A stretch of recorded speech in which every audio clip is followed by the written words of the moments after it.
Okay.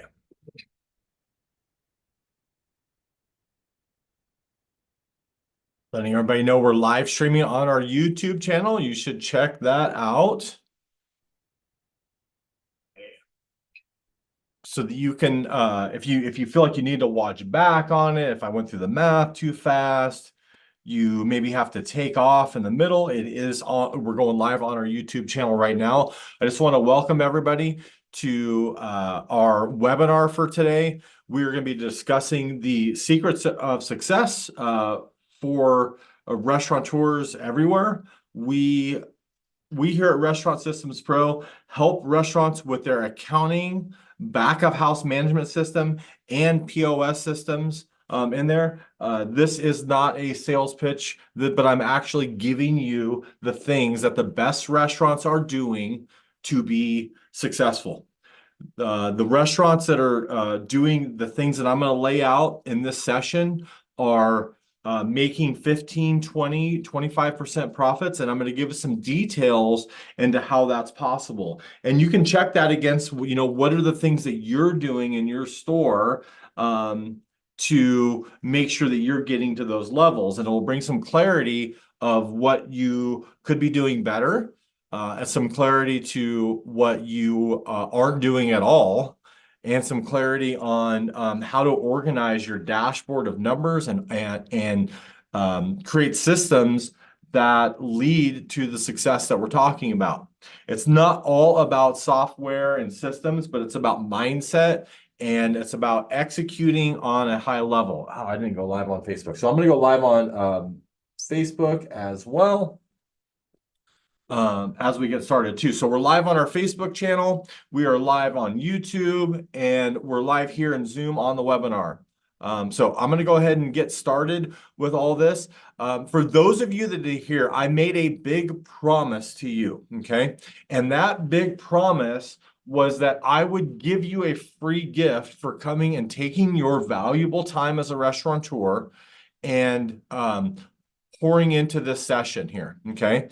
And that free gift is a very deep training on all the systems I'm talking about. I'm not going to change your life in an hour and a half hour session, okay? I'm going to bring a lot of clarity on what needs to happen in your restaurants to achieve the best profits you've ever had, to get your time back, to create a winning culture. Those things are going to be laid out here. But ideas are cheap. It's the people that put them into action that are priceless. It says it on our wall in the back, and it's because it is the key ingredient to all of this. You have to have determination and grit, and you have to be willing to stick with your processes when the chips are down, right? When things get hard, we're still going to do what it takes. And that's where we get off track. And that's where systems, even though they're not the complete answer, systems help you stay on track with your goals and where you're supposed to go and what people are supposed to do and how they're supposed to do it independent of you.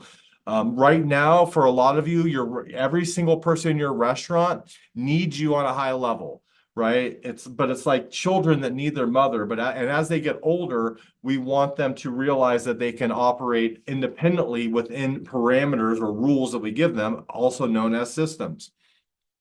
Many times as owners and chefs, we have our employees coming to you like, boss, what do you want next? Boss, what do I do next? Boss, what do I do next? Right? And that's because they're not operating with the system. And what ends up happening is you work 80 hours a week managing everything, and your team, they end up working normal hours, but they're not as efficient. They don't do as much as they could. And when we have an entire team pushing your business forward, you're going to make change happen, and you're going to be able to keep it going consistently. There's inertia to get this whole big beast of your restaurant moving in the right direction. But once you overcome that inertia and you get it going, that momentum will just keep the things going. As long as you keep gentle pressure every day and accountability to the systems. So I talked about, like, we're going to be talking for an hour and a half. I want to talk about the special gift I'm giving everybody that stays to the end. The special gift I'm giving everybody is our 4-day recorded workshop And it's our soup to nuts workshop. It's everything you need to know about running a restaurant. It's over 40 hours of thing. Can you drop that link to me, Rachel? Yes. It's over 40 hours of training. We did 10 hours a day. Actually, there's more than 40 hours because I've put extra trainings in there. I know that there's a hospitality training in there that I've done. That is it's another 5 hours of training just on how to teach hospitality to an untrained workforce. Okay, it's all really important things that that you need to be doing. Okay, so I'm going to share my screen. And I'm going to give you a little peek at to what it is, because this is a pretty awesome gift. People spent $2,500 to attend this workshop. And when you see this here, it's how to run a profitable restaurant from soup to nuts. I'm going to drop this link in at the end of our session today. You'll be able to put in your email, create a password and account to log into it. I'm already in here. So I'm going to log in and give you a little peek here. And so we have this all spelled out, and there's an introduction and there's videos that go with it. In section 1, we started off by why systems are so important, and the videos that go here. You can see the session in progress here and the people attending. All the materials that you see on the tables here in this are also downloadable in this section here. So you're talking checklist templates to operations manuals and job descriptions for managers and bar managers and bartenders and servers, all the way down to the dishwashers are in here as well. You know, we get deep into the training, the 4 calculations for cost of goods sold. I'm going to share with you one calculation for cost of goods sold. That's probably the most important, but the 4 calculations are the ones that you can really count on here. We have crib sheets. So if I click on this little button here, you're going to see that we have crib sheets for the things that you're supposed to be doing and the formulas that need to be happening and how we track inventory. And that's all included in these workbooks here for you. Okay. So this is a pretty big giveaway. People spent a lot of money to attend. We recorded it. Cost me $25,000 to have everybody record it. And I'm going to give that to you. Okay. So they're high quality recordings. And like I said, it's all yours for those of you that hang out to the end, because I'm going to be going through all of this stuff pretty fast. Okay. So I want to address, what are the type of restaurants that we work with, right? And so there's a number of types that are happening that are newer to us, and it's because of our technology really expanding. So we do have larger chains working with us now. We're talking the 30 to 50 location chains, and that's because of our enterprise software that's in there. It's because we're able to control those restaurants from one area in what we do. And we become a management training ground for all their team because we have constant training going on. We're not just a software company, we're a true SaaS. And so the trainings for not just how to use software, but what is the usage, and some of the things I'm going to teach you today, we're constantly retraining and so that you can bring new employees on and be part of our support. We look at software support as hospitality. We're a bunch of people from the restaurant business, and we want to demonstrate that. So we have large, medium to large chains working with us. We also have small independents. I have a small independent that's working with, there's only doing $450,000 a year in sales. And he recently sent a testimonial that he's increased his take-home pay by $5,000 a month on a restaurant that's only doing $450,000. Okay. So whether you're small or large, that's important. Now, most people, they're not coming to us unless they have their backs against the wall or they're ultra driven. Okay. I want to let the world know that we're also here for the person that's moderately successful, right? And sometimes people think that they're successful because they're beating the National Restaurant Association average profit, right? The National Restaurant Association is saying the average restaurant is making somewhere around 3% profits. So if somebody's out there making 6% profit, they think, well, I'm twice as good as average, right? Well, I just told you, I want you making 15, 20, 25% profits. And so we're going to be not only giving you the tools to achieve that, but the training behind it for your whole team and for yourself.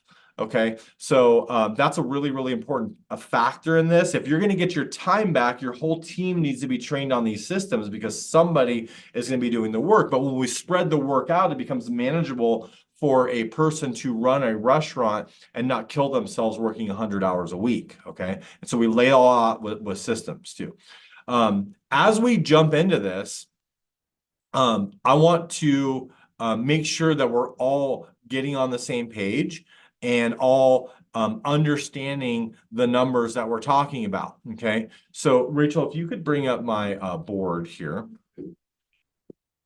I want to talk about how we're measuring the success. Okay, and the way we're going to measure success is through, if you could check this for me too, please. Yeah. Too. How we're going to measure success is going to be the measure that is the measure for all restaurants.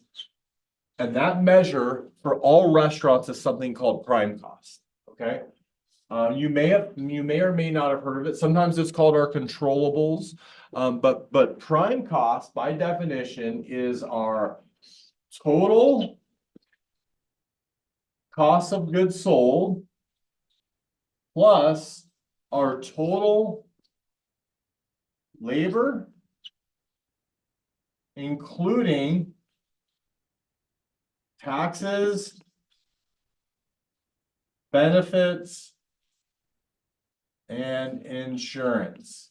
Okay, total prime cost is total cost of goods sold.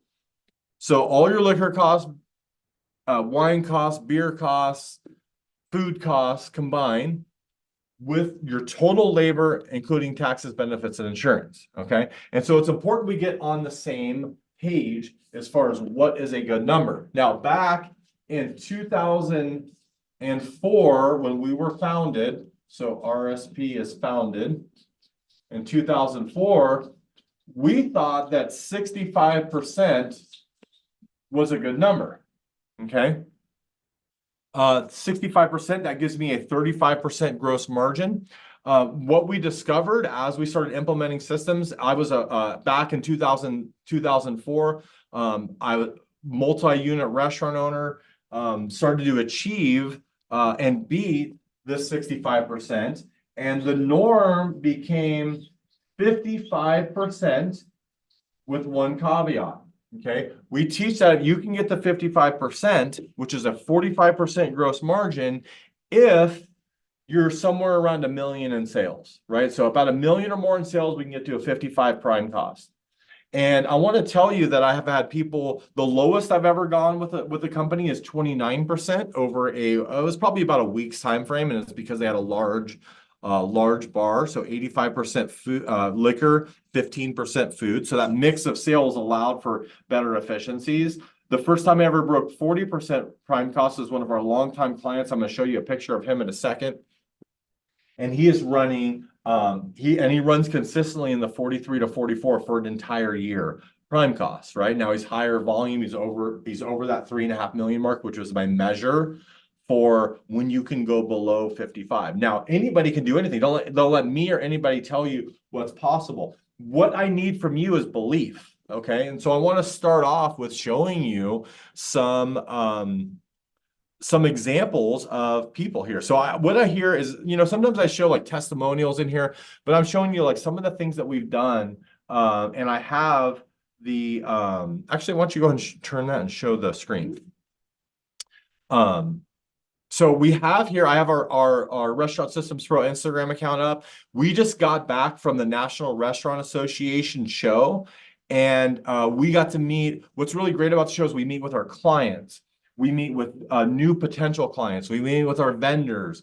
We really make a splash to show what we're doing in the industry. And I'm really proud of the way that we stand out on the floor. There's 15,000 restaurants there, and each and every person we talked to was super excited about what we're doing and how this is. This is Gregg. and Gino on our show. And then these are our customers. As we come through, you can see our customers here. This from Chris Morales from New Mexico. These are people that are believing. That's Brad Hackard. This right here, Steve Brown. Steve Brown's the one I told you that's in the 40% price range. He flew out to be at the show with us. This is Gino demonstrating. You'll see here, this is Serve. Serve is our new POS system that we've launched and you can inquire about. We've actually waited to launch so that we can be really low on credit card processing. I've been teaching people as we do budgeting and we talk about budgeting. I've been teaching people about going low on that. Here's Mark and Carrie Link. They have achieved the sub 55 prime cost, and they've even go as low as in the low 40s during the summer, and they run a little bit higher in the winter because they will do 80 something weekends over a 3-month, or 87 weddings over the weekends of the summer, which means there's a lot more weddings than weekends, right? So they're doing multiple weddings per day. This is Kirby and Kathy Walker with their kids and managers There's Brittany on our team demonstrating the POS system. Here's Steve Brown. Steve Brown, we have a little thing up here. You have Gene Lee, the president or CEO from Darden Restaurants. His salary is $1 million, and he oversees 1,812 restaurants. Well, Steve Brown, actually, this says 1.2 million. He made 1.5 million last year with one restaurant. And we're really, really proud of the things that we do in here. Here's more of our people coming to our booth. You can see we have margarita machines. That is us showing hospitality. We put up these margarita machines because we believe that software support is all about what we're doing there. There's Brittany showing that. There's Gino and I demonstrating. There's Steve and Mark and Carrie. We serve little margaritas to everybody and made a big, and we're a big hit there and serve. This is us going up into there. If you could turn this for me, Rachel, I appreciate that. Thank you. All right, so I want to show you that there's other people here to give yourself belief, okay? And so if you think you can or you think you can't do a thing, you're 100% correct, okay? And so what I need for you is that as I teach you to get to, that I say, hey, your goal for your restaurant, and now if you're under $1 million, I'm going to say 65. We don't want to ever be over 65, okay? But it's a way that we can compare all restaurants to one another. And this 55, I need you to do some math in your head. What would that mean to you if you were to do total cost of goods sold and total labor if you were able to hit a 55% prime cost, right? So try to do some calculations, see where we're at and see the difference. Most of you here, it's going to be a 10 to 15, some of you maybe 20% improvement from where you're at now. And it's not something that happens by magic. It takes organization, which we give you the organization and the roadmap to do it. It takes consistency. It takes everybody on your team doing it with clear defined roles and expectations, and it takes having goals to do it. And most of all, it takes belief. So I want you to see here, I have this book here, Warren Buffett and the Interpretation of Financial Statements. And in this book, I was reading it, and Warren Buffett teaches that to create wealth, you're going to want to have a 45% gross margin in a business. Well, 45% gross margin is exactly what we teach and is exactly what we help restaurants execute. We don't want to just survive in our restaurants. Some of you are thinking like, oh, if I could just pay my bills, I'd be happy. And that's not enough. That's not enough. You are extremely generous people that are filled with hospitality. The people that are here are people that are willing to learn and pour into others. And that's why you're actually in this session today. And if we can help increase your profits, we know that money magnifies what is already there, okay? And so we don't want to look at that as a negative. We need to look at it as a positive, and we have to have abundant thinking behind that. And we want to achieve what Warren Buffett, who is a master in knowing how to generate wealth, okay, through his investments. And he's going to only want, and I want you to have a restaurant that Warren Buffett would want to invest in, okay? And that is a 45% gross margin. Now that takes belief. And so I actually pulled up some stats today, and some of those stats, these are stats that are around running the 4-minute mile. And the 4-minute mile was believed to be an impossible feat for a human to be able to achieve. And the first recorded time, it was by an amateur. The first recorded time that is available on Wikipedia is a 4 minute and 52-second mile run by Cadet Marshall in 1852. Okay. So what I want you to know is that when the date that the 4 minute mile was broken was by Roger Bannister on May 6, 1954. So from when the 4 minute the mile was being recorded to 1954, so 102 years of recorded record of people running the mile. It took 102 years for somebody to break the 4 minute mile, and it was believed to be impossible. Okay. Now, you would think that the star of this story that I'm telling you is Roger Bannister. Okay. But I'm telling you, the real star of the story is John Landy. And the real star of the story is John Landy because it only took, after it took 102 years from when it was recorded to when it actually happened of breaking the 4 minute mile, it only took 46 days for John Landy to do it after Roger Bannister.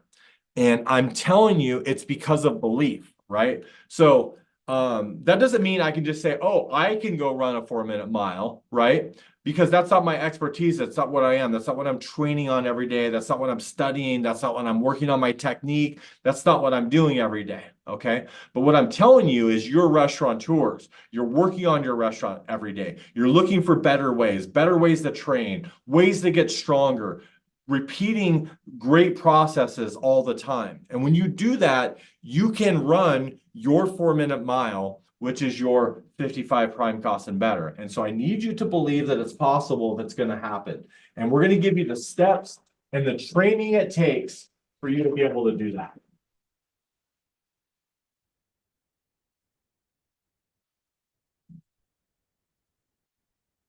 So as we look at that, there's different ways, and you have different, the reason that prime cost is our measure is there different restaurants could have different food costs, and we can get to prime costs in different ways. So one example might be a pizza restaurant, okay? So if I look at this pizza restaurant, I'm gonna have a measure of labor, right? So if I look at the labor on my pizza restaurant, I have lots of drivers, lots of things going on. I'm going to have, let's say, a 35% labor on my pizza restaurant. Okay. But my cost of goods sold, because I'm making my, I'm making my own pizza, I'm making my dough from scratch, I'm doing all that, would be 20%, right? Or I might have like a diner, right? A diner may have like a 30% cost of goods sold, right? And then, but with the diner there, we're going to be having to work a 25% labor. I got it backwards. 30% labor, 25% cost of goods sold. I said cost of goods sold. So labor, cost of goods sold, right? But then I might have another restaurant that's a steakhouse, right? What does that look like, right? So a steakhouse has a $100 steak on the menu, right? And it's going to be high cost of goods sold though, because it might cost the prime steak. It might cost $40 to put that $100 steak on our menu, right? So if we look at that cost of goods sold, it's going to be a 40% cost of goods sold. But because it's a $100 steak, what's going to happen to our labor? It's going to be 15%. So no matter what, we're getting to our 55 prime costs here. 55 prime costs in different areas, okay? Now, you may be wondering too, especially because I'm anticipating that we have mostly owners here, is that you're saying, hey, what do I do with my salary? Because some of you would pay yourself more than you would a GM, or maybe you have a GM for your restaurant and you're wondering, does my pay count on prime cost? Because it's an important thing to differentiate. Now, I'm going to tell you, if you're the one running your store, turning the key, doing the general manager task, maybe running payroll, doing that stuff, then you're part of management for your restaurant. And the way you know that you're for sure part of management is if you were to hypothetically leave your restaurant for 6 months, would you have to hire somebody to replace yourself? in that, right? And so if the answer is yes, I would have to hire somebody, then you're definitely part of prime costs. And maybe you pay yourself a higher amount, so you only allocate what you would pay somebody else to do your job, then that was how you would count it. But if you could leave, and maybe your leadership's not there, you're not, walking the circle leading. If that's the case, then you're not part of it, even though you're working in your restaurant every day. All right. So if we're going to get into that, I'm going to go right back to the board, Rachel. As we jump into it, we have to, if we're going to hit our goal, we have to measure. Okay. So we have to measure. And so if we're going to hit our goal, that requires budgeting, right? So a must, and this is one of the things every restaurant has to do if it's going to hit their goal, is you have to budget. You have to you have to put a name to every dollar. You have to make tangible goals that you can achieve. If you don't write it down, you're not likely to achieve it. And what ends up happening is when we budget, we actually set systems all around that budget that lead to accomplishing the small line items on that budget. You may have 100 budget line items, and how do I manage them? Well, the way I manage them is through putting systems in place that the managers know what to do according to their level of responsibility, right? So like telling the host, if it's a host manager or a front of house manager for the first time, to write the host schedule, we tell them exactly how many hours that they can budget. So we're taking big picture numbers and translating them into bite-sized pieces that the team can execute on with clear goals and measurements on there. Okay. Now, if we're going to achieve these goals, we have to turn traditional accounting on its head. So we're going to pre-plan our P&L. And the traditional profit and loss statement looks like this: sales minus expenses equal profit. Okay. And the problem with this is, you have your typical profit and loss statement. Let's say we're starting from the top. Our sales are on the top. There's our expenses. Our profit is at the bottom. Even the way it's laid out makes you feel like only my profit is just something that's left over, and that is a hope and a dream and a wish. Okay. And we don't want profit to be a hope or a dream or a wish. We want to be a reality that we manage to, and we give our management team and yourselves clear goals to execute on as you go through all the systems in your restaurant each and every single day. From my labor within a shift, how does it translate in the profit that I need to do to live my life? And so what we do here is we take this equation and we change it on its head. So sales minus profit equal expenses. All right. And if we write it out in this way, we're going to control expenses. We're going to make expenses be what they have to be for us to live the life we want.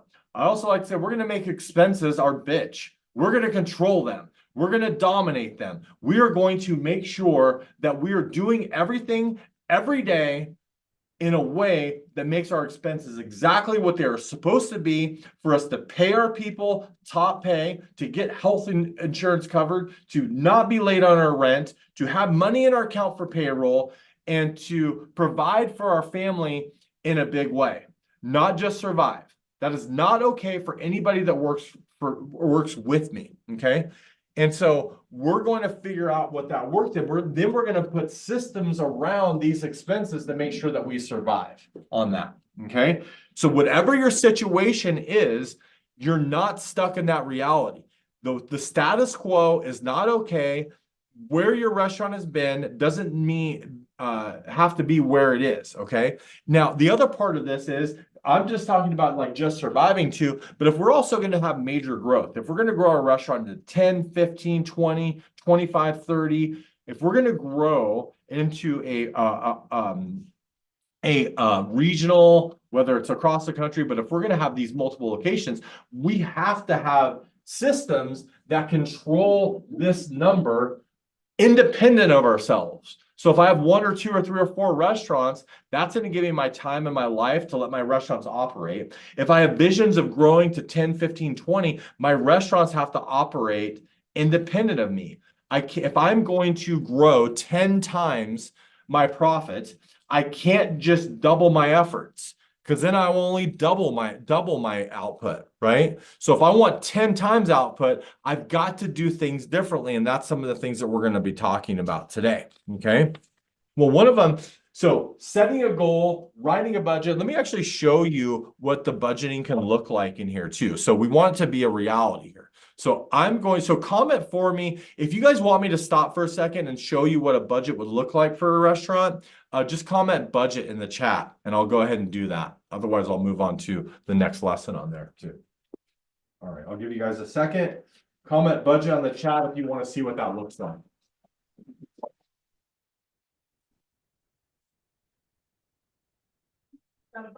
Okay. All right. Thank you, Elaine, on there. Okay. So I'll share the screen and I'm going to get logged into a budget on there. Thank you, Luke. Okay. So here I'm going to go into, let me bring this over here. I'm going to get logged in and show you what it looks like here. So I'm going to go into one of our established restaurants here and show that in here. Now, when you log in to Restaurant Systems Pro, it is going to show, you're going to have all your systems. There's actually 70 to 80 systems that are all run through here. You can see here in this restaurant, we can have new items that have been added to their system. That's on the dashboard. You can also see their largest price changes that are in the system as well, okay? So now I'm going to go here to Budget Creator Pro. If I'm looking here's my Budget Creator Pro on the system. I'm going to go to our dashboard. And on the dashboard, it's going to show me there. We have the 2024 for this restaurant, Solu, which is short for Southern Louisiana. It's in the South. And here we're looking at some period accounting here. Okay. So here we have a budget that is in here. And as we go across, we can do period accounting or we can do monthly accounting in the budget. Most of you like to do monthly accounting, and that's absolutely fine. The week that we're in right now, today's the 23rd. So we're in this time frame right here where we're looking at a $25,000 in profit here. Now, I know that their profit's more than that, but they have, they're up to 8 restaurants. So a lot of it's going towards management fees and other things like that too, and salaries for owners in there and partners too. So they are higher than that 6% that we're looking at. So here we break down our sales and we go here to smaller percentages in there. And as we go through this, you can see here that we've budgeted your cost of goods sold. And I want you to see that as we look at this, we have to measure correctly that we have food purchases against food sales. And so if I'm looking at this 97,000, this is going to be, what are my sales? So if I'm looking here and I'm testing this out, looking at this calculator here, as I look at this, the sales for food based on the breakdown, so 70% of those sales are food. So there you can see here that they're doing 286,000 because 70.26% of those sales are food sales, right? And the past will predict the future times their target food cost is 34%.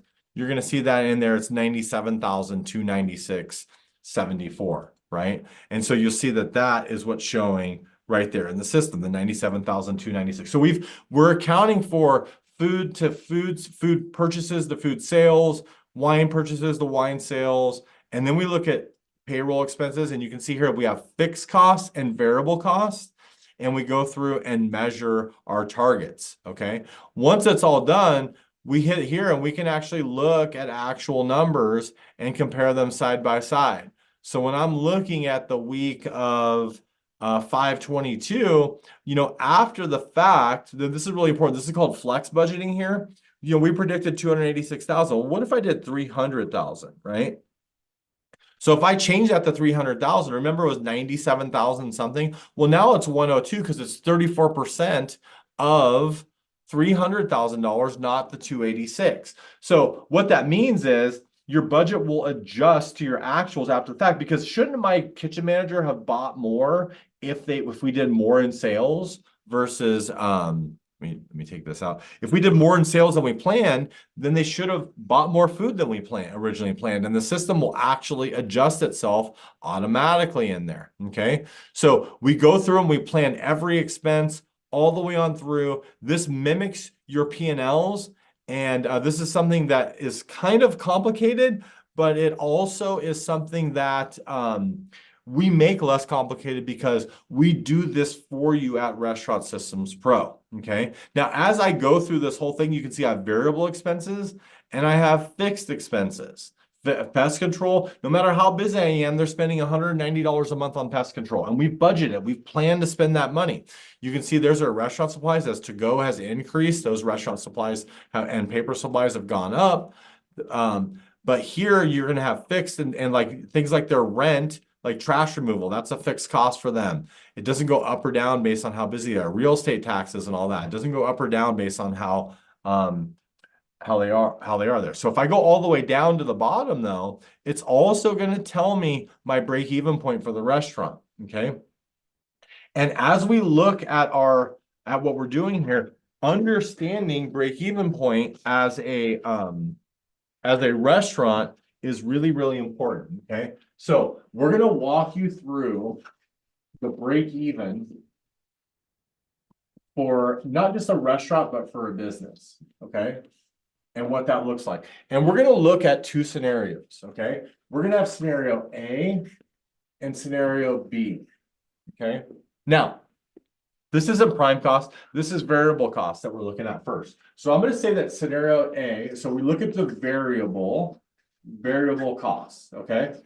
So in scenario A, we're going to say that we have 65% variable cost in scenario A, okay?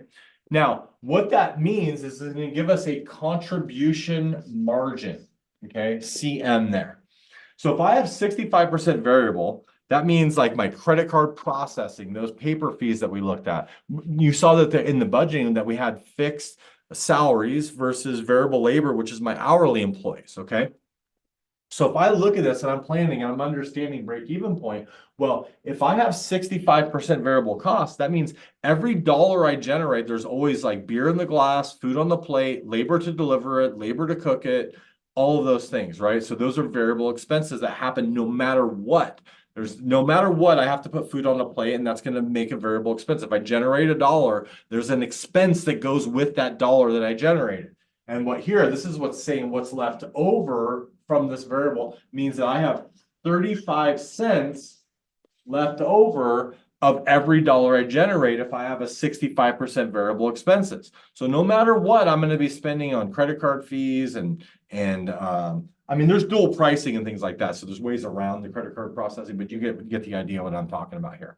Okay. So we have 35 cents of every dollar here. So then a restaurant or a business also has fixed expenses. All right. So you add up all of those fixed expenses. You saw that our software is going to calculate this stuff automatically for you, but here's how you can manually go through these expenses. What are your variable expenses all added up? What are your fixed expenses? So we're going to say in this scenario that I've put here is that we have $25,000 of fixed expenses. Okay. So if I get my calculator out here, you can see here, I have it here. So if I have $25,000 which by the way, I just made a mistake. I put $250,000. If you just swipe across it like that, it'll go back, right? So if I go back like that, a lot of you don't know that on your iPhone. So hopefully at least you learned that today. So if I have $25,000 of fixed expenses to pay for, I need to know how many dollars of revenue it takes to pay for $25,000 of fixed expenses because I have variable expenses no matter what. Well, I know what my variable expenses are. And so if I have $25,000 and I divide it by the 35 cents, it's going to tell me my break-even point. Okay.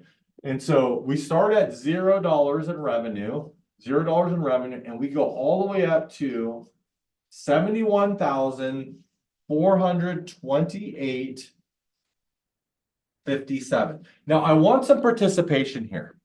So I want you guys to guess for me, okay? And if I put in here, and don't be shy if you're wrong, don't worry about it. It's how we learn, we get better. If you put yourself out there, don't worry about being perfect, right? So 80, I coach baseball and I love the game because to fail is to learn, right? So in this case, we just did 10,000 more than our break-even point. So I want your guesses. What is our profit if we did 81,428.57? Exactly 10,000 more dollars than our break-even point. Does anybody have a guess for me? I just need one person to throw out a guess out there. Hey, Elaine. That's Elaine Shoemate. Nice. So I saw it said Elaine there. I didn't see it was Elaine Shoemate in there. So welcome. So who's got a guess for me? I'm gonna wait like another 10 seconds. Somebody throw a guess out there for that tells me exactly what my profit would be if I did 10,000 over break even in the scenario that we're looking at. Anybody have a guess? If you have no idea, just say no idea. We have some shy people on there. People are afraid to be wrong, and it's okay. We're out to dinner the other night. Yvonne says she doesn't know. Perfect.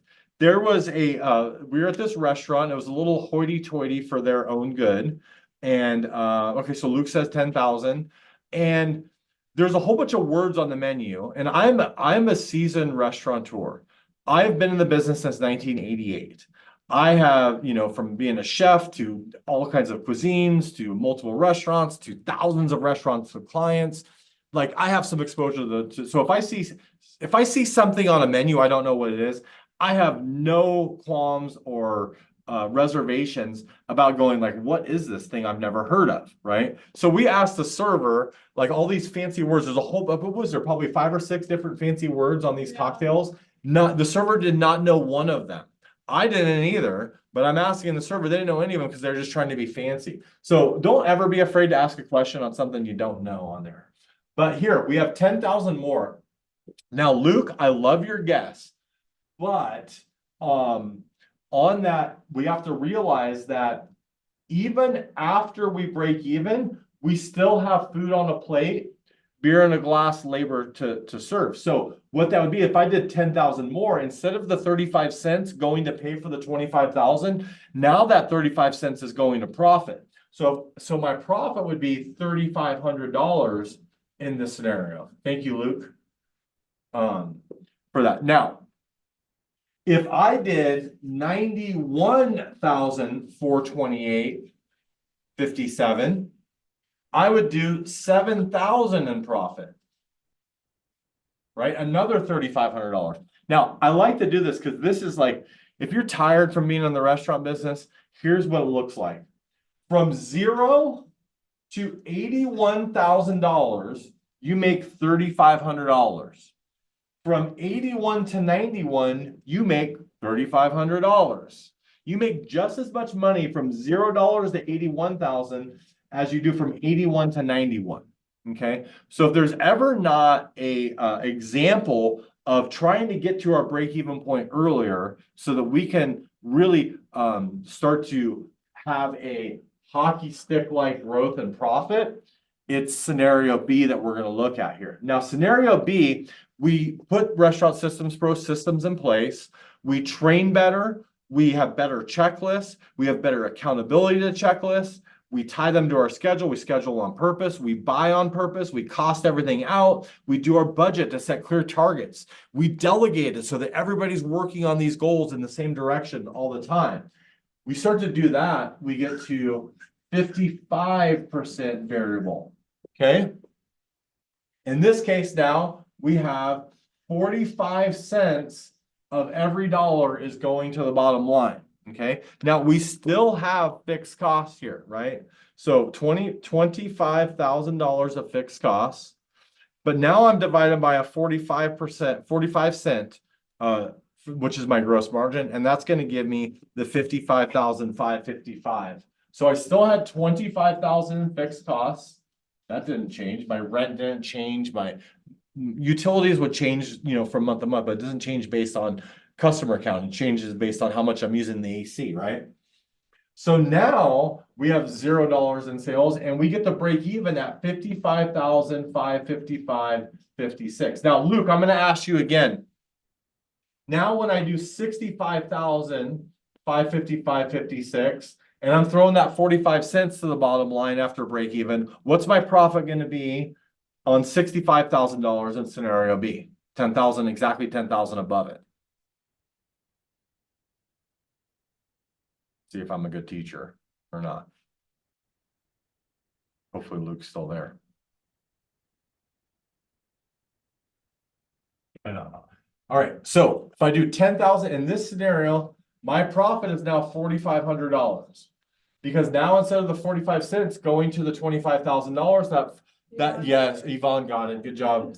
So here we go. We have the $4,500 here. Okay. Now, if I'm looking at the difference here, and I want to see, like, if I did 91,000 based on scenario B, what does that look like? So minus the 91,000, 428.57 equals. So that's the difference of 35,873. The difference in those from my new break even to my max sales.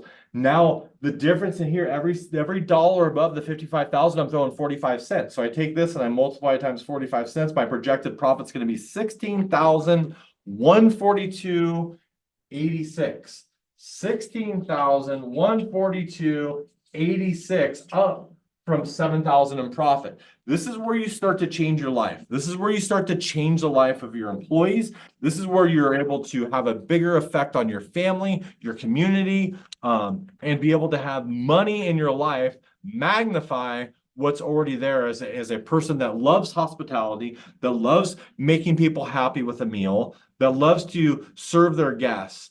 I don't want to say that people deserve things because you have to do the work, but if you do the work, you will get the results. Okay. And so this is so important in getting you to realize what it's going to take to accomplish your dreams and goals. So understanding your break-even point is a really, really important part of business, and especially the restaurant business. And the reason why it's so much more important for the restaurant business is because the restaurant business has more variable expenses than the average business does.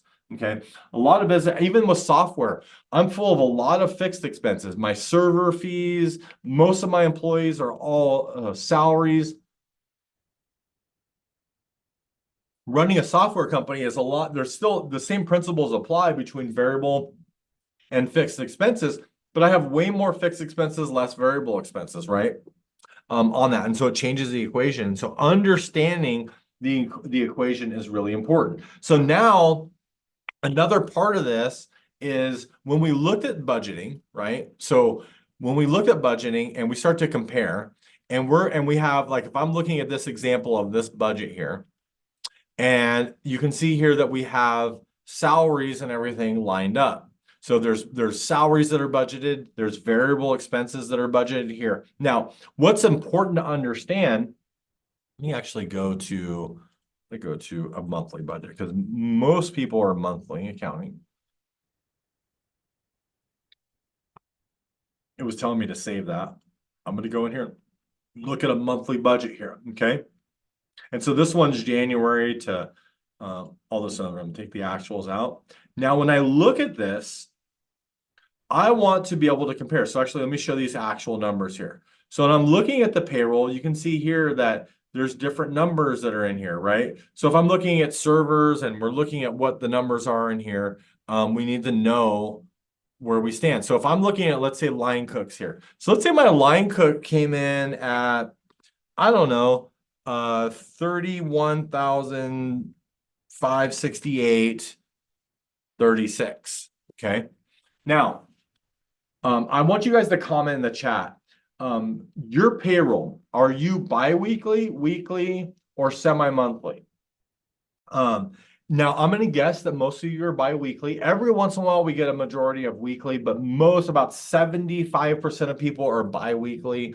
24% are weekly, and there's 1% that are monthly, right? So when I'm looking at these, so we got weekly from Antonio. Okay. So Antonio was first. Can I get a couple more votes? Because I'm going to show you an example of a payroll accruals based on weekly or biweekly. So I'll do what the majority of the group is here. So, and if nobody else has anything, then Antonio, we're going to do weekly on you. Okay. But Antonio may have looked at his P&Ls in the past and go, oh, I have 4 months out of the year that have 5 payrolls in them. If I'm biweekly, I have 2 months out of the year that have 3 payrolls in them. Okay. And when we're looking at this budget, we've just created a budget for line cooks that's based on doing $265,000 in sales in the month of January. So January 1st to January 31st, we've budgeted our sales. But what happens is your bookkeepers are recording your payroll bi-weekly on the check dates. And so it creates a huge problem. Can you help me with that, please? It creates a huge problem and do it. So Luke is bi-weekly too. I am going to show you.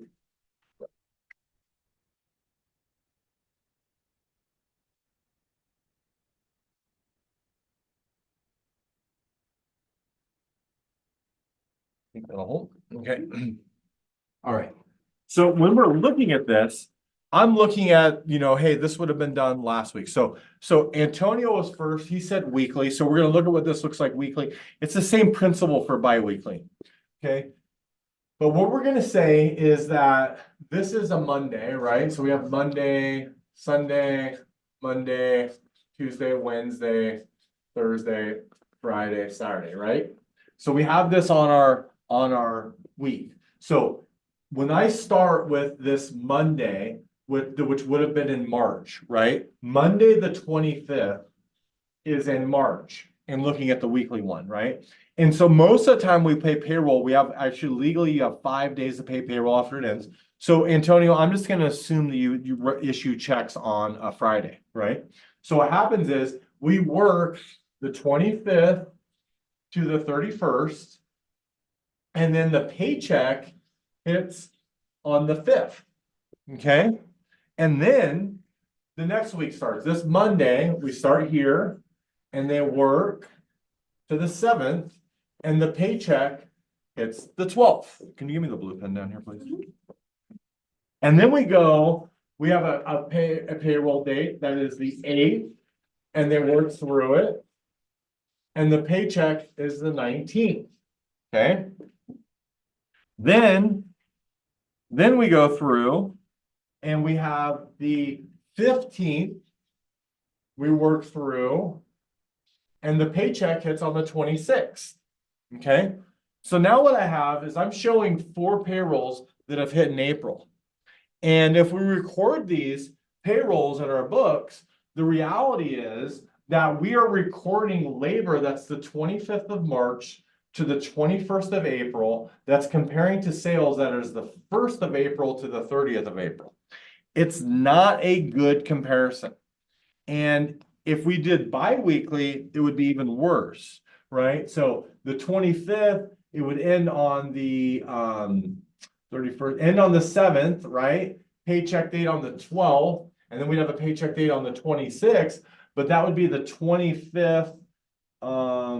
Also to the 20, that'd be the same on that for biweekly versus weekly. Okay. But now you have 1, 2, so 7, 8, 9 days of April labor that's not even in there. And then we're also including 7 days of March in our labor.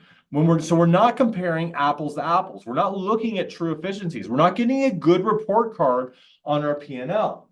And the problem is, even as we get into May, this payroll date, that's the 3rd of May, is only up to the 28th. And then even the 10th of May has 2 days of April in it, right? And so one way around it is to do 13 4-week periods, okay, where all of your payroll fits into those 4 periods, 4 weekly periods in there, right? The other one is, and the problem with 13 period is you're accruing no matter what, because now I got to take my rent and take 12 months of rent and make it into the 13 even payments. That's another accounting trick that's a little bit difficult to do, right? I have to accrue my utility bills and my insurance payments and all those things. And so those accruals become difficult, okay? So another way around it is doing a 4-4-5. a 4-4-5 still gives you 12 periods in the year, but it's each of the periods are divided by a weekly here. Okay. But that's also difficult. So I'm actually going to go back to another restaurant here, and you can set up, maybe your work week is not Monday to Sunday like I showed here. Maybe it's Wednesday to something else, but I'm going to go back to Solu here. We show it.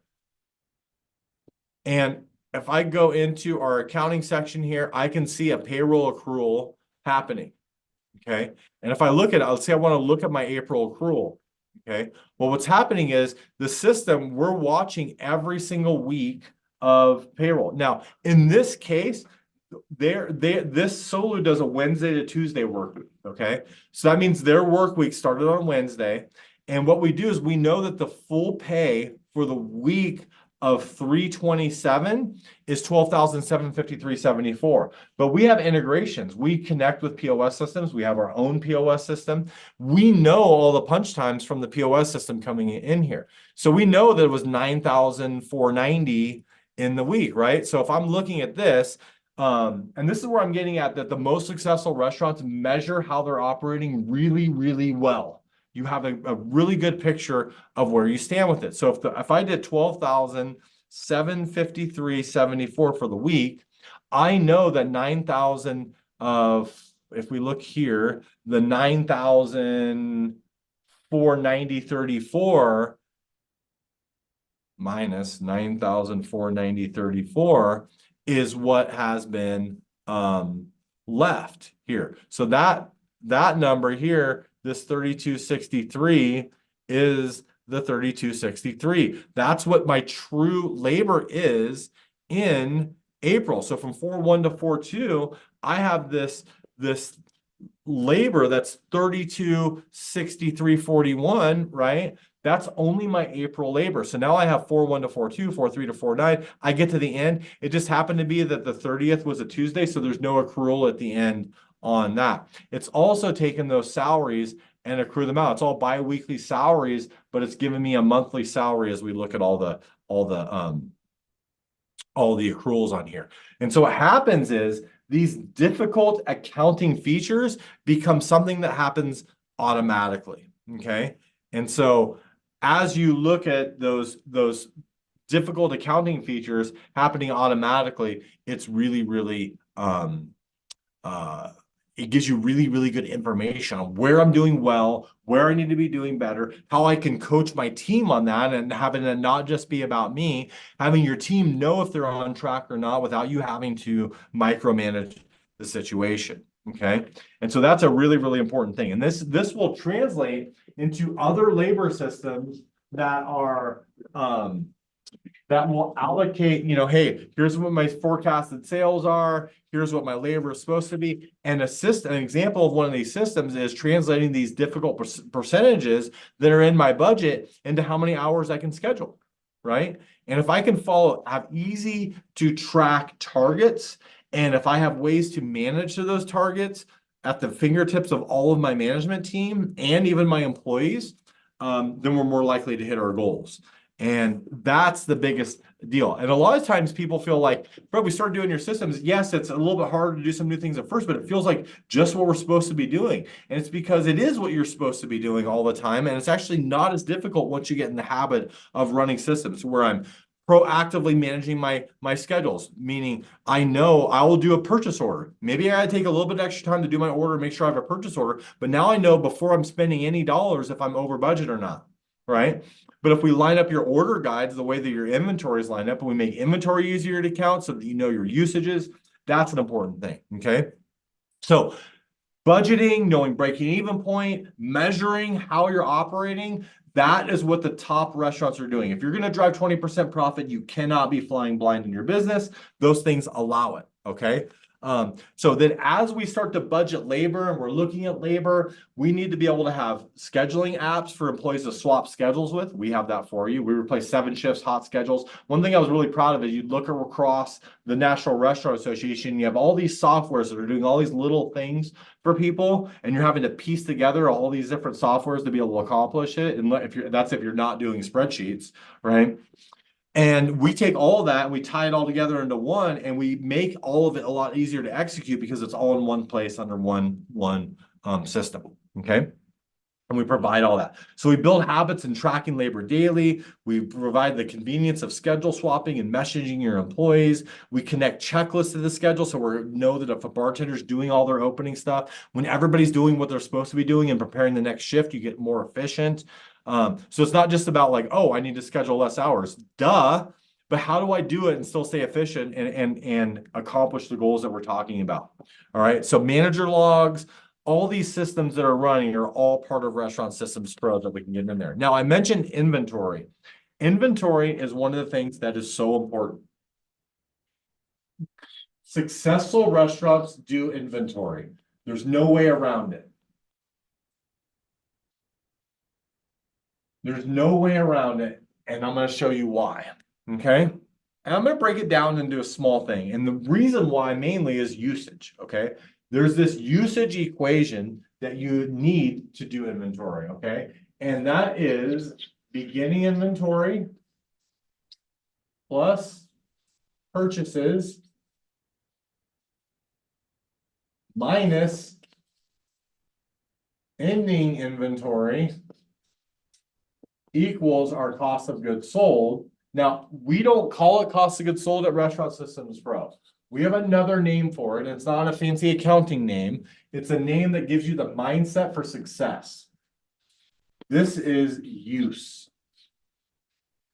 The reason we call it use is we hope that we sold it. So an accountant will tell you it equals your cost of goods sold. Well, I could have wasted it, it could have been stolen, overportioned, disappeared in any number of ways. Mainly overportioning is the biggest way that our products disappear from our shelves. Our hope is that we sold it, and we want to get as close as we can to making sure that our cost of goods sold and usage are the same number. Okay, and we want to find those variances. Now we do this with dollars, but I'm going to use bottles of wine as an example for why we take inventory. Bottles of wine. Okay, so we're going to pick one particular bottle of wine, and we're going to start on Monday. And we're going to have 12 bottles of wine on our shelf. So on Monday morning, we have 12 bottles of wine, beginning inventory. Okay. Then we go and we purchase some through the week. So then we go and purchase that wine. And when we purchase that wine, we bought 36 bottles. We bought 3 cases of it. So we bought 36 bottles. Okay. Then that gives us a total available. Okay, so when we look at this, plus we have 48 bottles available. I'm writing that small, sorry, there. So total available is 48 bottles. I had 12 on the shelf. I bought 36 bottles. Okay, we're going to say that, hey, I bought these bottles. So I had a value of $120 on the shelf. I bought it at $10 a bottle. I bought $360. So now value-wise, I have $480 of wine available to sell in this because it's a $10 a bottle, right? I did that for easy math. We go through here, I get to Sunday.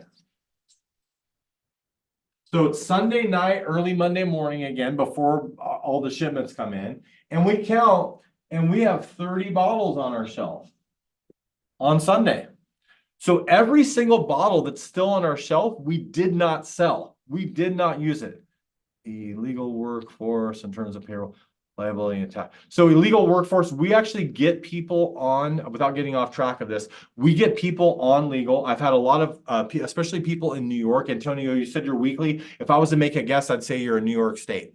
A lot of New York State does weekly payroll and has a problem with illegal workers. The government doesn't necessarily care about it, but when things go wrong, it's very bad for you and they will crack down on it. Okay, so we don't want to stay, we want you to get legal. And what we do is we get you so efficient that we don't mind paying all the taxes on it. We're able to, and it's not that we don't mind. Sometimes just for survival, it's really difficult to pay those taxes. And then we also have this problem where you're like, say, hey, the workers come to you and they say, hey, I will only work for you if it's under the table, right? And that creates a problem because now we have workers' comp, and during COVID, I had restaurants that went out of business because they were shut down by government mandate, but then the government's like, oh, we're going to give you PPP, which is 2.5 months of your normal payroll. Well, if that's on your normal payroll, those people went out of business because they couldn't get the money because it wasn't on their payroll, right? And so what we want to do is we want to create margins that are so big that we are happy to write our tax checks, okay? And we're able to do that, and I do it time and time again with my clients here. I hope that answered your question on it. But we would still track every bit of labor in there, and I have ways that you can make sure that you track that too. Thing is, we're an accounting system and we want you to be on the up and up, and that's what I want to help you do as soon as possible with everybody that I work with. And it's because of necessity, I understand. All right, we get to the end. We have 30 bottles on our shelf. We did not use these 30 bottles, okay? So that means we actually used 18 bottles. So beginning inventory plus purchases minus ending inventory. So I had 12 bottles. I bought 36, 48 available to sell. I did not sell 30. So 40, the total I had available minus what I did not use gives me what I did use. Okay. And so I used $180 worth of wine in this, okay? So then we have this thing called ideal cost. And the reason an ideal cost comes from your recipe cards. And we're gonna do our recipe costing cards, and it costs $10 a bottle, and we sell it, the selling price, the sell price is $40 for that bottle of wine, right? So our ideal cost is 25%. That's our ideal or theoretical cost of goods sold for wine, okay? Well, what happens is I look at my POS system, which we integrate with tons of them, right? So likely we have them integration from Toast to Spot On to Heartland to Posy Touch and Micros and Aloha, and you name it, we integrate with them and bring that in. So not required to use our POS systems with this. But our POS system, let's say that says 17 bottles of wine were sold, right? So 17 times $40 of revenue means I sold 17 bottles and I had $680 of revenue. I'm writing small, I apologize. So $680 of revenue. Well, my cost of goods sold is now 180 divided by, now here's the problem. Before I do the actual cost of goods sold, the problem that most of you have is you're not doing inventory. And so all you're left with is purchases divided by sales. So in this case, $360, I purchased $360 of wine, 3 cases, okay? Divided by my sales from the POS system, 680. I messed that up. Sorry. A 52.9%. That is not reality. I did not run a 52.9% wine cost, but that's what my numbers say because I'm not doing inventory. Okay. So inventory sucks. It's hard. Your managers don't like to do it. You don't like to do it, but we have to be able to get to the true usage of these 18 bottles. We have to do inventory. And we want to do it on a weekly basis because now we can take this 18 that we actually used and run a report that compares it to how many that we sold, right? So this is showing me that I had 1 bottle of wine disappear. I truly used 18 that left on the shelf. It could have been that I find it on the weigh sheet because somebody dropped the bottle on the ground. Maybe it was corked, or we got to get credit from the vendor or whatever on that. But this is showing me that purchases divided by sale are 52.9%. The reality is though, $180, the usage, 180, divided by the 680 that I sold, 680, means that I ran a 26.47%. So my actual was 26.47. And I know how well I'm doing. A really good report card. Remember, anything measured improves. And this lets me know how well I'm doing on my budget goals by doing inventory, because I can compare this 26.47 to my ideal, which was the 25%. And that gives me true vision and goals into it. Now imagine I use wine because it's easy. It's a bottle. The recipe costing card is one ingredient. But when you start doing this with, getting yields on your prime rib and slicing turkey and, cooking bacon and understanding that all that fat that I bought by the pound is part of the bacon and calculating that in your recipe costing cards, it is so important. And you can find big variances. Most people think that Restaurant Systems Pro is helping them get record profits by buying cheap products. But we actually increase quality and we increase hospitality by being super efficient with our labor. We put labor in the right spot at the right time through dollar per labor hour analysis, getting good feedback from the system. It will give an automatic suggestion of hours. And then you can tie that towards what hospitality looks like during that time. And it makes you really efficient. Okay. So if I'm looking at, let's say I have and you guys are going to make fun of me, but I have a glass. And this glass is full of liquor. Beautiful.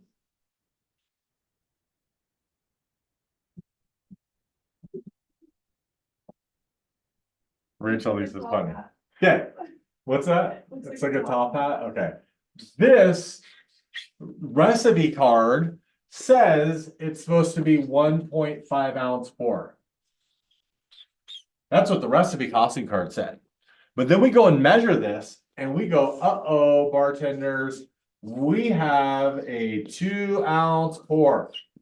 Okay. Now, let's say we have a 21% budgeted liquor cost. Okay. Well, if I take this 1.5 ounce pour, boss, it's only a half an ounce. What's your problem? Right? 1.5 ounces to 2 ounces. That is an increase of 33%. An extra half ounce on an ounce and a half is a 33% increase. Okay. A 33% increase on a 21% pour cost is a 28% pour cost. That just based on a half ounce of booze, that's worth 7 points on just your liquor costs, right? And people wonder how we get people to 15-20% profit. Is we go and find that and we close the variances and we do inventory on all of our liquor and we run a POS report and we automate that stuff that I was just showing you on the previous page. We're golden. If I have a plate of pasta, okay, right? I have a plate of pasta here, or a bowl of pasta there, right? So I have this bowl of pasta. If it is just slightly bigger here, that's probably this, because it's on the outside, this is probably 40%. Let's just say it's 25% more. 25% more. And then you're running a 30% food cost. That's your target. It's all your recipe costing card is based on this portion, but then all of this was extra from over portioning, right? And it makes it 25% bigger, which is actually by the time you go, this is too big, it's probably 30-40% bigger, right? But if I had a 30% cost of goods sold target, I already wrote that there, and that's going to add on 7.5%, which is going to bring me to a 37.5% cost of goods sold, right? What does 7 points to your bottom line mean to you? And a lot of times it's more than that. It could be up to 9 points. I had a client that we lowered their food costs and increased quality. They were running a 39% cost of goods sold, which most people say it's minimum. It's 3 to 9 points for everybody. I've never had anybody if they've never been doing inventory and they're not doing these things at all, then it's a minimum 3 to 9 points. Okay. And just winging it does not cut it. Okay. So we go through this and we do the recipe costing cards and we have our ideal target and then we measure against that. Right. Well, we had a client, they had I don't know if you can tell how big my office here, but it's pretty big because I share it with Rachel. But if I doubled this, that'd be their walk-in freezer. And what they did is they bought crab at the lowest possible price and stacked it up the middle of their freezer. Because they're like, hey, I'm buying it at the best price possible. Well, what happened was Parkinson's principle hits. It's not precious product, right? And Parkinson's principle says that the increase of a supply will increase the demand on that supply, okay? how do I say that in a way that's easier to understand? If I have a full tube of toothpaste, I use more toothpaste than I do when I get to the end of that tube of toothpaste, right? So having pallets of frozen crab made them waste crab to the point that they ran 9 points higher. Now, there was other reasons why we got that down, because we ended up spending more per pound and bought fresh crab 2 or 3 times a week instead of filling pallets in the freezer, okay? Usage of product is way more to your bottom line than the prices that you're paying for those products. I promise you that.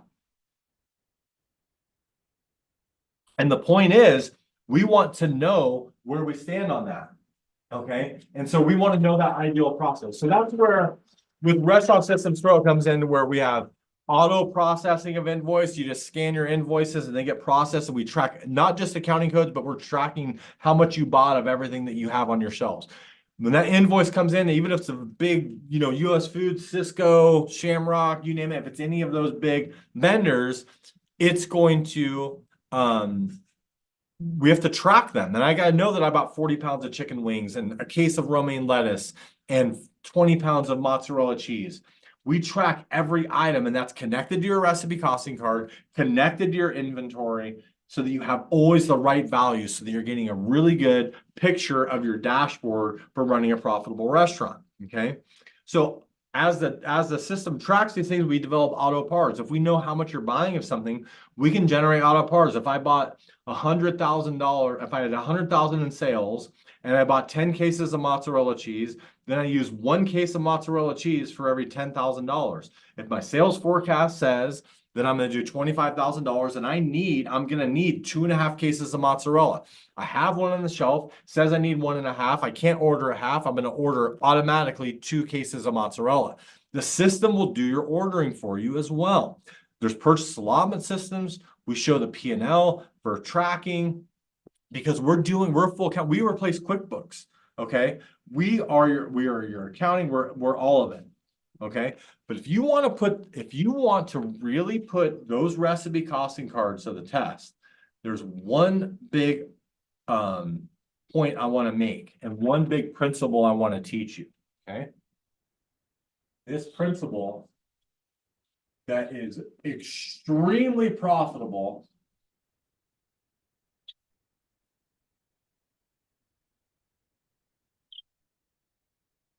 is menu engineering. Okay. Each and every person, I want to get to the point that is where you're doing menu engineering. And if I'm going to make menu engineering work, I have got to do some work. Okay. And what this is our contribution margin, or profit by item.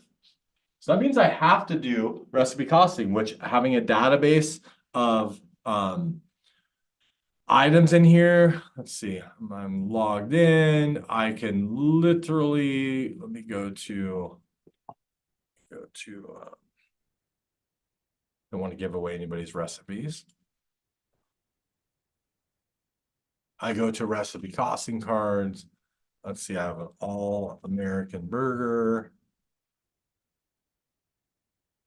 I go in here and look at this. I have a recipe costing card, right? Where we know, hey, here is a 1/3 pound burger. Here's slices of cheese, the ciabatta roll, the tomatoes, the wedges, the bacon slices, the onion relish. And this is a recipe here, right? So recipes within. So if I click here and I want to see what that onion relish looks like, I can go and follow the recipe through and see what the onion relish looks like and what it looks and how it is. And even have QR codes that show how to make it, right? For training purposes. It's not just the cost. We got to execute these things the same way every single time, right? So we go through that and we do all the menu engineering, and we know how much everything costs. We know what we charge for it. So we know the profit by item, right? And so we end up with this average line. And this is going to be the average of things that are the highest profit to the lowest profit on the x-axis. And then we get over here to our velocity, or quantity sold, right? So up the y-axis is the things that I'm selling the most to the things I'm selling the least here. Okay. And there will be an average of the quantity sold in here. Okay. So when we're looking at that, I will start to plot out where my items are. Right? So you do your recipe costing cards and you plot out where the things are on here. Now, here's something where this is high profit, low sales, right? So this section is called our puzzles. And in this section, we start to figure out how can we sell more of these things, because we don't need to raise the prices. We're already profitable on them. And so if we could just sell more of them by educating our servers, highlighting them on our menu, making sure that we train our servers, we're going to move profits to our bottom line without changing the prices on these things in the puzzle section. Sometimes we don't want to force it though. An example is like raw oysters. A lot of times I'll see them as a high cash contributor, maybe high cost of goods sold, right? But good cash contributor. And this is also something to realize about menu engineering. Here, let's say I have 2 items. I'll come back to this, right? So if I have a burger and I have a steak salad, right? So as we look at these, we go, okay, the burger costs, the price is $10.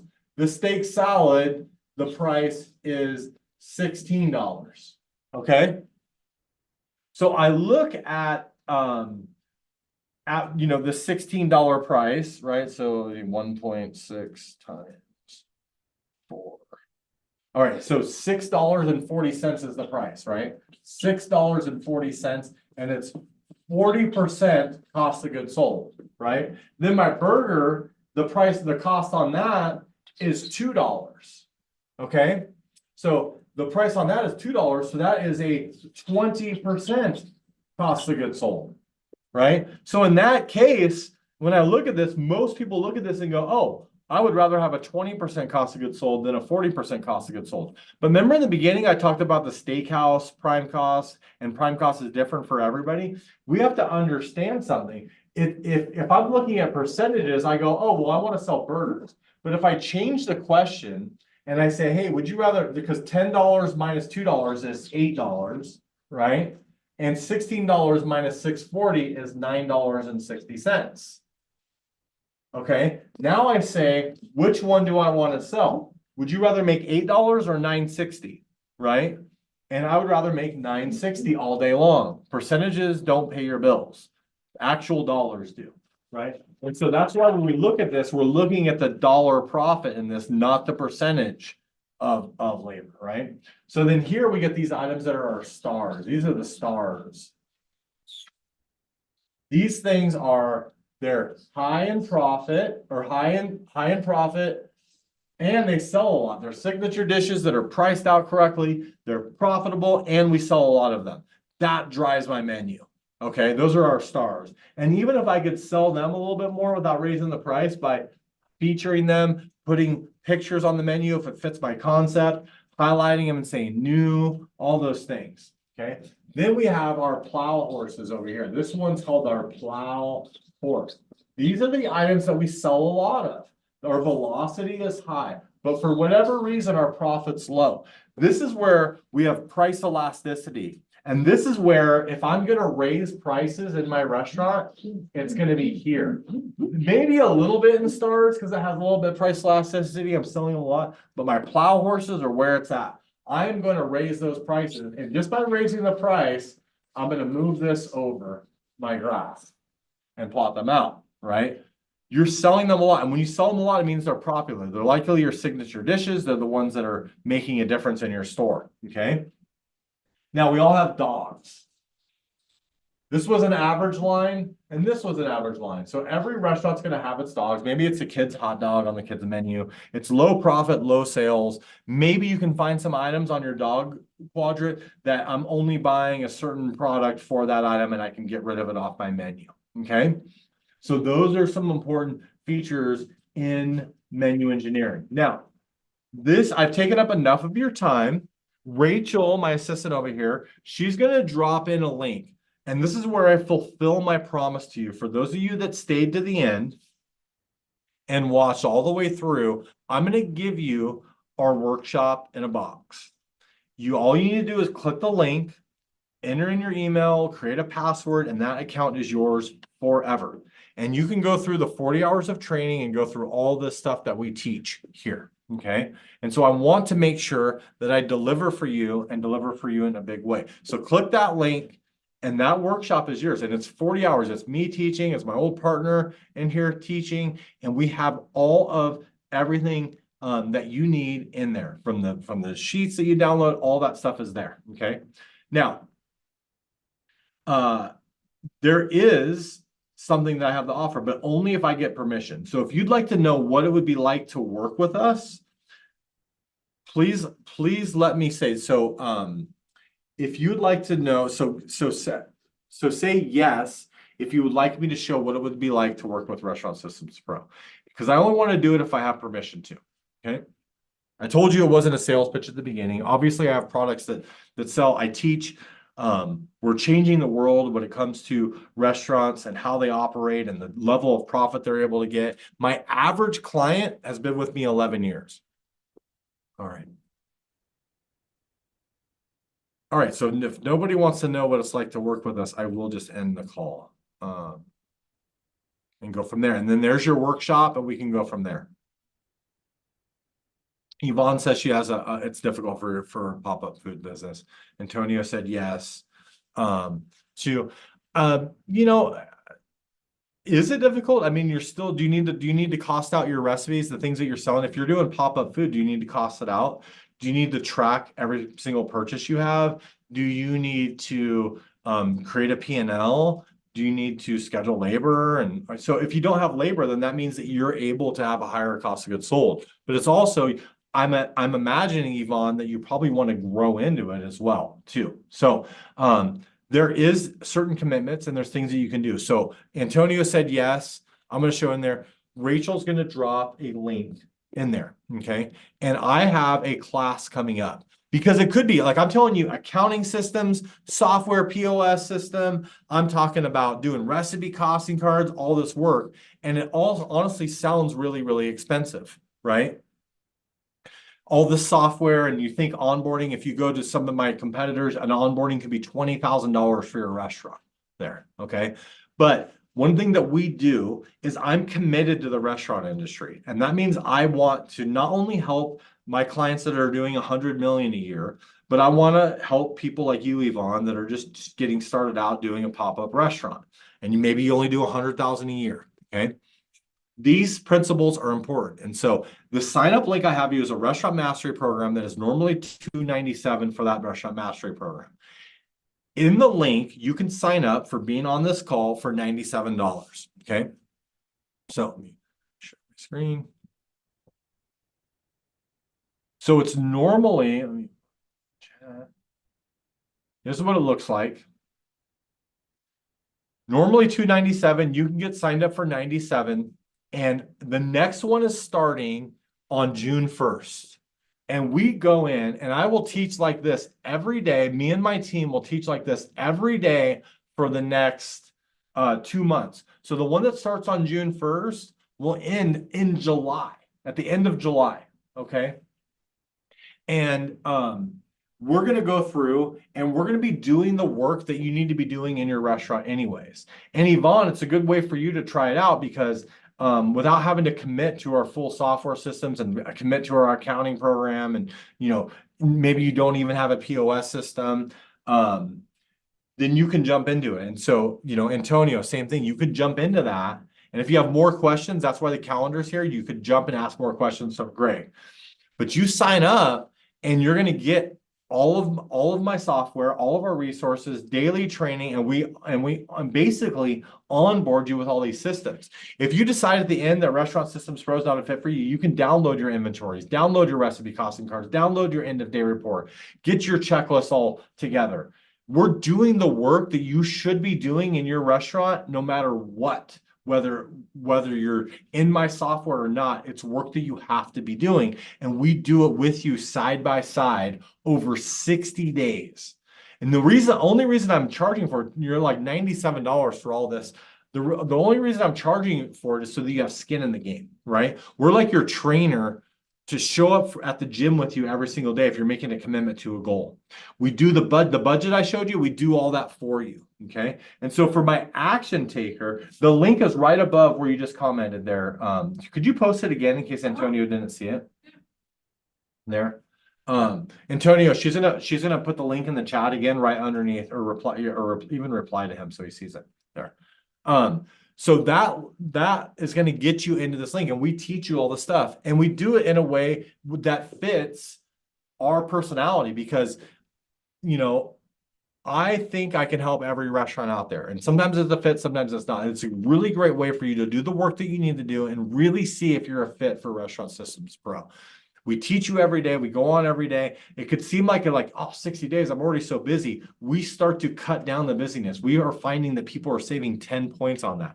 For my action takers, for those of you that realize, you know, and you may have done a class before, this is going to help you follow through. We give you the accountability to follow through on doing the stuff. That's why I'm not just giving out the workshop. In fact, I've done that before. I said, hey, here's the workshop, and I went and sold like $30,000 worth of workshops for $400, the one I just gave you, and people buy it and they don't take action on it. And so we're like, okay, we're going to help people take action by going through everything with you on it, okay?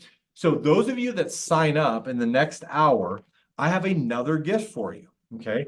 That gift is our catering system that was developed by the catering coach, Sandy Coram, and I actually helped her build her business in 2009. She's retiring from the catering coach and gave me her whole system for restaurants, creating a whole new revenue stream through massive amounts of catering and all the systems you need to do it. I'm giving you, anybody that signs up for the Restaurant Mastery Program, I'm giving as a bonus this whole catering system here. Rachel, if you could put the link for me to click it. Yeah, thank you. And this is what this looks like. Here, I'm already a member. I'm going to get logged in. It's this portal that has all the training. And one of my favorite things too is like make or break catering orders. We go through checklists and systems for catering, offsite catering, branding, and how to follow up. Being P&L ready, setting the rules with your vendors, how to price a profitable catering menu, how to pack a truck, how to do all those things too, like how to do a tasting. If we go through here, additional resources. So event boxes, this is one that I think is really, really useful too, is, you know, how to have these ready boxes ready to go, and it shows you what you need to have so you never have an emergency and you have everything that you need in there. So that's from, I helped Sandy build all that stuff. We have this as a free gift for you, all those catering systems that you need in there. Let's see, Event Box D is going to have all these things, and it teaches you how to have all these available and ready to go for running your catering program. Okay. So, that's how you could work with us. I look forward to having you all. June 1st is approaching next week, and we're starting the next class, and it's full of existing clients. So I saw Elaine Shoemate was on here. Elaine, you're a current client of ours, so that doesn't cost you anything. So Elaine, don't buy it. It's included because my current clients are putting their management teams through it. Owners are getting refreshers on what to do in there. And we're showing that it's really, really valuable. We've been doing it for 2.5 years, and it's super successful in getting people up to speed with all of our systems. It can be complicated, but we make hard things easier here at Restaurant Systems Pro. I hope everyone learned something. I can hang out. If anybody has some questions, I can hang out for a little bit and answer questions. And we go through there. All right. All right, so you have the link for your workshop, great. And then if you want to join the mastery program, there's that link in there as well. All right, thank you, Antonio. If anybody has, or you're welcome, Yvonne. That's great. No matter where you're at in your journey, this stuff is important. All right, if nobody has any questions, we're going to go ahead and sign off. You're welcome, Antonio. All right, thank you, everybody.